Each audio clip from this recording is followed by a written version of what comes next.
Students, हमने अपनी पिछली वीडियो में हमने स्टेजेस पढ़ी थी कि हमारे सिंगुलर स्टैटिस्टिक्स की स्टेजेस क्या होती हैं।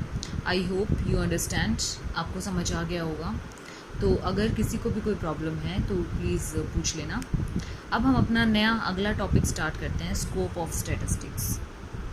स्कोप ऑफ स्टैटिस्टिक्स हिंदी में जिसको बोलते हैं सांख्यिकी का क्षेत्र। सांख्यिकी का क्षेत्र, इसको हमने अपने 3 पार्ट्स में डिवाइड कर रखा है स्टूडेंट्स।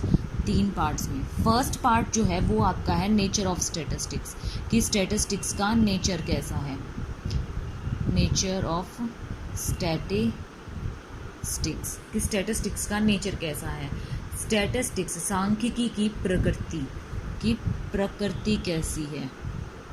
दूसरा है हमारा subject matter of statistics. Subject matter of statistics. तीसरा आता है हमारे पास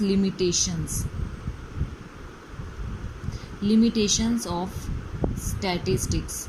ये तीनों टॉपिक्स हम अपने इसी स्कोप के अंदर कवर करेंगे। तो फर्स्ट हमारा सबसे पहले हम डिस्कस करते हैं nature of statistics. Nature of statistics, तो हमारे जो स्टैटिस्टिक्स है उसका नेचर कैसा होता है। हमारी स्टैटिस्टिक्स क्या है, एक साइंस भी है और एक आर्ट भी है। तो हमारी सांख्यिकी का जो प्रकृति होगी वो कैसी होगी, विज्ञान एवं कला दोनों के अनुसार होगी। तो सांख्यिकी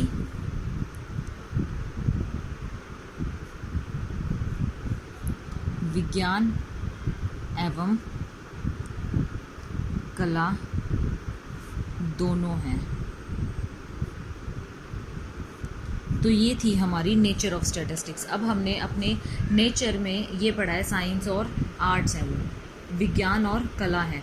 तो विज्ञान क्या होती है आपकी, जिसमें आपके रूल्स और रेगुलेशंस बहुत अच्छे से डिफाइन होते हैं। जब आप कोई भी चीज़ एक सिस्टमैटिक वे में करते हो तो वो हमारी होती है साइंस। अब आर्ट क्या होती है, आर्ट वो होती है जो हम अपने प्रॉब्लम्स को सॉल्व करते हैं, जिस मेथड से, जिस टेक्निक से हमारी प्रॉब्लम्स को हम सॉल्व करते हैं, फेस करते हैं, वो होती है हमारी कला।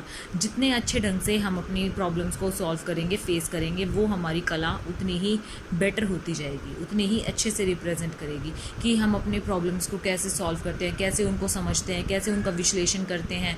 ये सारी चीज़ें हमारी किस में आती हैं, कला में आती है। जैसे आपको बता दिया कि भारत में बेरोज़गारी की समस्या है, तो वो बेरोज़गारी की समस्या किस कारण है, किस कारण नहीं है, जब हम ये आंकड़े निकालते हैं तो उसमें वो स्टैटिस्टिक्स की हेल्प करती है। तो इसीलिए इसको स्टैटिस्टिक्स में क्या कहा जाता है, कला भी कहा जाता है। तो ये था हमारा नेचर ऑफ स्टैटिस्टिक्स। अब आता है हमारा subject matter. Subject matter of statistics, Hindi में जिसको क्या बोलते हैं, स्टैटिस्टिक्स। हिंदी में जिसको बोलते हैं सांख्यिकी की विषय सामग्री। सांख्यिकी की विषय सामग्री, ये है हमारा अगला पॉइंट। इसके अंदर हम क्या करते हैं, इसके अंदर हमारी 2 तरह की कार्य सामग्री आती है, विषय सामग्री आती है। फर्स्ट आती है हमारी विवरणात्मक। दूसरी आती है हमारी निष्कर्षात्मक।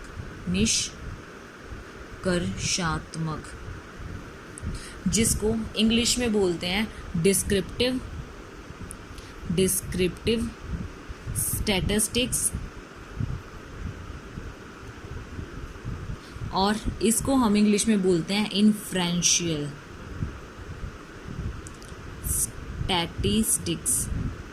इसको हम इन्फ्रेंशियल बोलते हैं। इनके अंदर हमारे क्या हम बताते हैं वो देखो। अब इसके अंदर हमारा डिस्क्रिप्शन, नाम से ही पता चल रहा है किसी चीज़ के डिस्क्रिप्शन। जैसे आप कोई भी टैबलेट खरीदते हो तो उसके पीछे आप क्या लिखा देखते हो लेबल पे, उसकी सारी डिस्क्रिप्शन की, आपने इसमें कौन कौन सी दवाइयाँ यूज़ की हैं, कौन कौन से आपने इसमें कितने mg की है, ये कितनी, क्या इसका प्राइस है, क्या इसकी कंपनी है, कैसे ये मैन्युफैक्चर हुई थी, क्या इसकी एक्सपायरिंग डेट है, कब इसकी मैन्युफैक्चरिंग डेट है, सारी चीज़ें उस पर लिखी हुई होती हैं। तो इसीलिए इसको हम डिस्क्रिप्टिव स्टैटिस्टिक्स कहते हैं, क्योंकि ये किस में हेल्प करती है, हमारे आंकड़ों को इकट्ठा करने में हेल्प करती है, उनको व्यवस्थित ढंग से लगाती है, फिर उनको प्रस्तुत करती है, फिर उनका क्या करती है, फिर उनके बीच में ये डिसाइड करती है कि वो कैसे हम उनको क्या कर सकते हैं, उनका विश्लेषण कर सकते हैं, कैसे हम उनको दिखा सकते हैं परसेंटेज के रूप में, ताकि वो हमारे डिफरेंस निकालने में हेल्पफुल हो सके, और फिर हम उससे क्या निकालते हैं, अपने निष्कर्ष निकालते हैं। तो जो हम अपनी डिस्क्रिप्शन देते हैं वो सारी चीज़ें इसके अंदर आती हैं। इसमें हमारी सारी की सारी स्टेजेस ऑफ स्टैटिस्टिक्स आती हैं, स्टेजेस ऑफ स्टैटिस्टिक्स। अब उसके बाद हमारी इन्फ्रेंशियल स्टैटिस्टिक्स। इन्फ्रेंशियल के अंदर हमारे क्या आते हैं, इन्फ्रेंशियल के अंदर हमारे जो भी हम डाटा इकट्ठा करते हैं ना, उस डाटा को इकट्ठा करने के बाद हम लास्ट में जो कंक्लूज़न निकालते हैं, वो कंक्लूज़न हमारा इसके अंदर आता है। कंक्लूज़न, निष्कर्ष जो हम निकालते हैं कहाँ से, अपने डाटा से।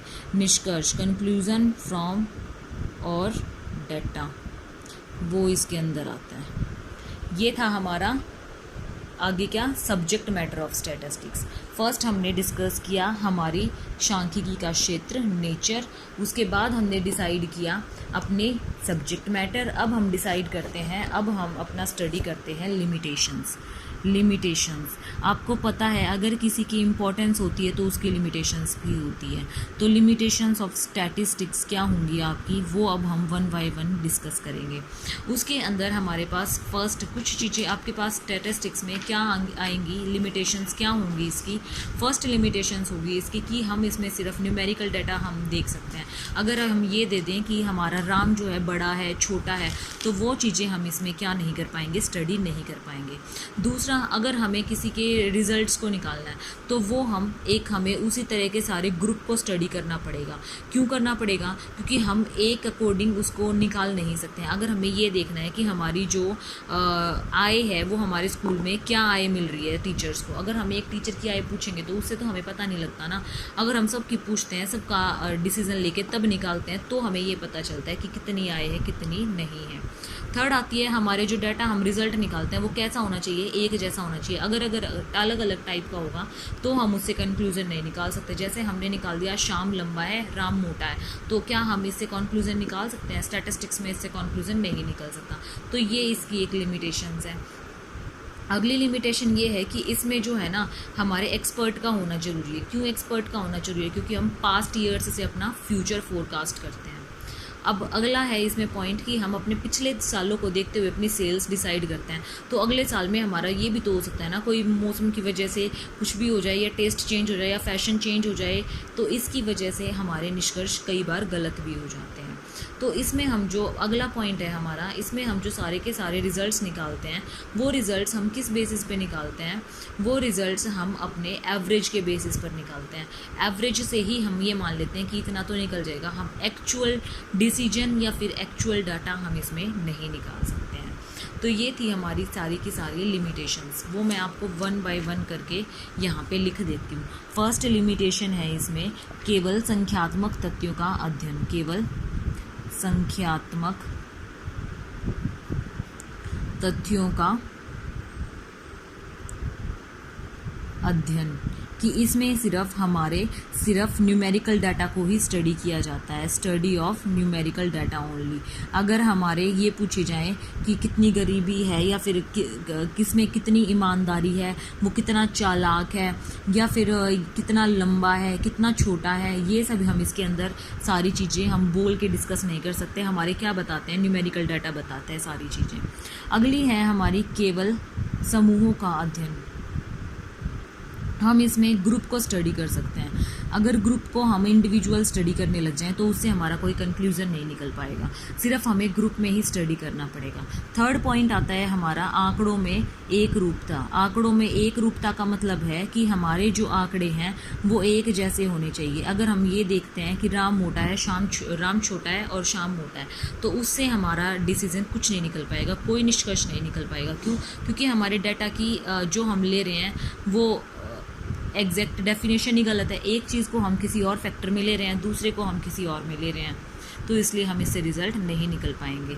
परिणाम जो है हम इसमें केवल औसत के आधार पर ही निकलते हैं, परिणाम केवल औसत के आधार पर, एवरेज बेसिस पे हम निकालते हैं। अगर हम ये देख लें कि हमारे जो एक्चुअल रिजल्ट्स हैं वो क्या होंगे, तो वो इससे हम ज्ञात नहीं कर सकते। अब अगला है हमारे जो है इसमें विशेषज्ञों का प्रयोग होता है। विशेषज्ञ मतलब जो एक्सपर्ट्स होते हैं वही एक्चुअल रिजल्ट्स जो है वो निकाल सकते हैं या फिर फ्यूचर फोरकास्ट कर सकते हैं। क्यों कर सकते हैं? क्योंकि हमें तो इतनी नॉलेज ही नहीं होती। हर इंसान को थोड़ी बहुत नॉलेज होगी, लेकिन इतनी नॉलेज तो नहीं होगी ना कि वो फ्यूचर के बारे में बता सके। वो तो जो बिल्कुल एक्सपर्ट होगा वही बता सकता है।